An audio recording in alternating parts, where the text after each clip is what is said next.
இன்றைக்கி நம்ம அரிசி வத்தல் இல்லைன்னா அரிசி அப்பளம் எப்படி செய்கிறதுன்னு பார்க்கலாம்.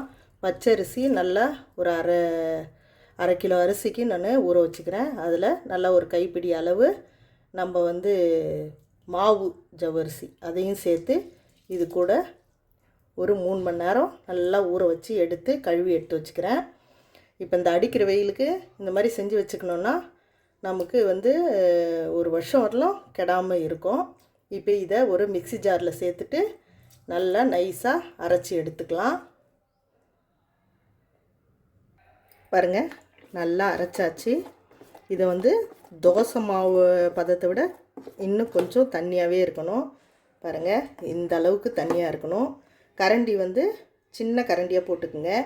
இது மேலே இப்படி ஒரு கோடு போட்டிங்கன்னா அது பாருங்கள், அது அப்படியே நிற்கணும். அது மாதிரி இருக்கணும். பாருங்கள் எந்த அளவுக்கு தண்ணியாக இருக்குதுன்னு பாருங்கள். இப்போது இதில் சில்லி ஃப்ளேக்ஸ் சேர்த்துக்கலாம்.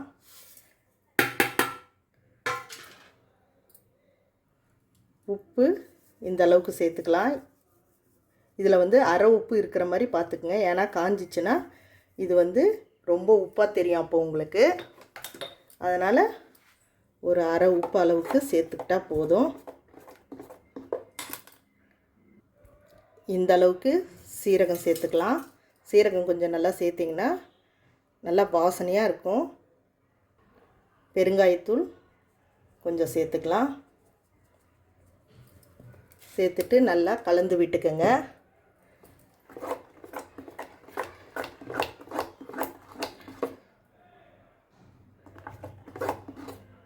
பாருங்கள், இந்த அளவுக்கு இருக்கணும் மாவு.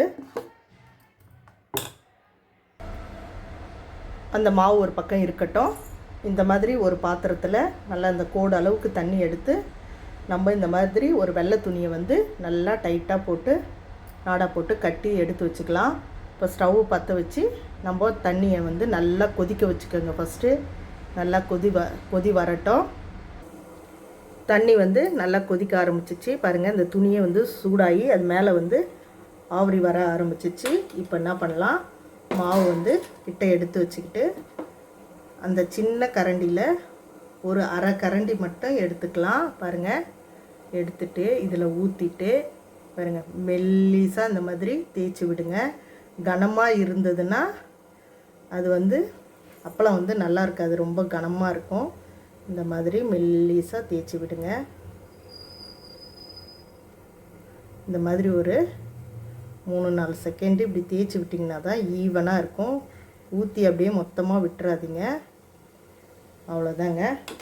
இதை ஒரு தட்டு ஒன்று போட்டு மூடி ஒரு 4-5 செகண்ட் விட்டாவே போதும், சீக்கிரம் வெந்து வந்துடும். பாருங்கள், மூடியை திறந்துடலாம். பாருங்கள், அருமையாக வெந்து வந்துடுச்சு. இப்போ லைட்டாக இந்த மாதிரி எடுத்து விட்டிங்கனாவே போதும், ஈஸியாக வந்துடும். இப்போ நம்ம கையாலே இந்த மாதிரி எடுத்துடலாம். இதை தட்டில் போட்டு வச்சுருங்க. இப்போ அடுத்ததையும் ஊற்றிக்கலாம்.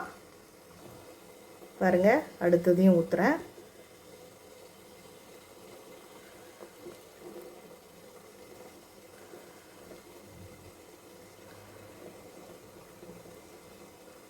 அவ்வளோதாங்க. இதையும் தட்டு போட்டு மூடி ஒரு 2-3 செகண்ட். அவ்வளோதாங்க. இந்த மாதிரியே எல்லாத்தையும் செஞ்சு எடுத்து வச்சுக்கலாம். இந்த மாதிரி ரெடி பண்ணி வச்சதை நம்ம வெயிலில் எடுத்துன்னு போய் நல்லா காய வச்சு எடுத்துன்னு வந்துடலாம். பாருங்கள், இன்றைக்கி காலையில் போட்ட அப்பளந்தாங்க இது. பாருங்கள், எவ்வளோ நல்லா கலகலன்னு காஞ்சிச்சு காயிற வெயிலுக்கு. கொஞ்சம் மட்டும் லாஸ்ட்டாக போட்டது கொஞ்சம் காயவே இல்லை. பாருங்கள், நம்பரில் தான் இருக்குது. இது நாளைக்கு இன்னும் நல்லா காய வச்சுக்கலாம். இதையும் நாளைக்கு நல்லா காய வச்சு ரெண்டுத்தையும் நல்லா ஸ்டோர் பண்ணி வச்சுக்கிட்டா ஒரு வருஷத்துக்கு இது ரொம்ப சூப்பராக இருக்குங்க. இப்போது ஒரு கொஞ்சம் வத்தல் எடுத்துன்னு போய் இன்றைக்கி வறுத்து காட்டுறேன் உங்களுக்கு இந்த அப்பளத்தை. எண்ணெய் வச்சு நல்லா காய வச்சாச்சு. இப்போ பாருங்கள், அப்பளம் பாருங்கள் எவ்வளோ சூப்பராக பொரிஞ்சு வந்துடுச்சு பாருங்கள்.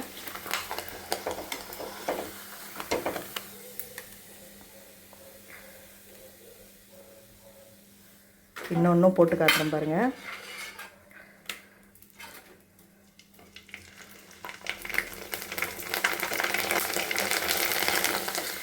எவ்வளோ பெருசு, இவ்வளோ சூப்பராக பொரிஞ்சு வருது பாருங்கள்.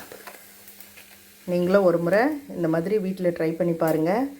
இந்த வீடியோ உங்களுக்கு பிடிச்சிருந்துச்சின்னா லைக் பண்ணுங்கள், ஷேர் பண்ணுங்கள், சப்ஸ்கிரைப் பண்ணுங்கள். அப்படியே பக்கத்தில் இருக்கிற பெல் ஐக்கானை கிளிக் பண்ணுங்கள்.